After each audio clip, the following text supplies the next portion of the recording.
దేవభూమి ఉత్తరాఖండ్ భారీ వర్షాలు ముంచెత్తుతున్నాయి. ఎడతెరిపి లేకుండా కురుస్తున్న కుండపోత వానల కారణంగా జనజీవనం స్తంభించింది. భారీ వర్షాల కారణంగా ప్రధాన రహదారులు మూతపడ్డాయి. నదులు, వాగులు, వంకలు పొంగి ప్రవహిస్తున్నాయి. రోడ్ల మీద వరద నీరు నదులను తలపిస్తుంది. నడుంలోతు వరద నీటిలో ప్రజలు తీవ్ర ఇబ్బందులు పడుతున్నారు. వాహనాలు వరదల్లో కొట్టుకుపోయాయి. ఇక పలు వాహనాలు బురదలో చిక్కుకుపోయాయి. వంతెనలు, బ్రిడ్జీలు కొట్టుకుపోయాయి. రోడ్లు, రహదారులు పూర్తిగా దెబ్బతిన్నాయి.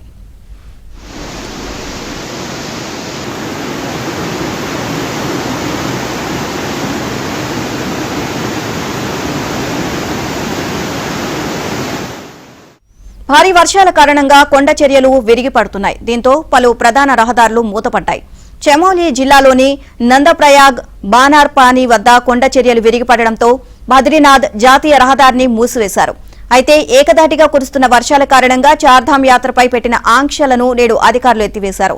భారీ వర్షాల నేపథ్యంలో నిన్న యాత్రను 24 గంటల పాటు అధికారులు నిలిపివేశారు. అయితే ప్రస్తుతం వాతావరణ పరిస్థితులను బట్టి జిల్లా కలెక్టర్లు నిర్ణయం తీసుకోవాలి అని ప్రభుత్వం నేడు సూచించింది. అవసరమైతేనే వాహనాలను నిలిపివేయాలని ప్రకటించింది.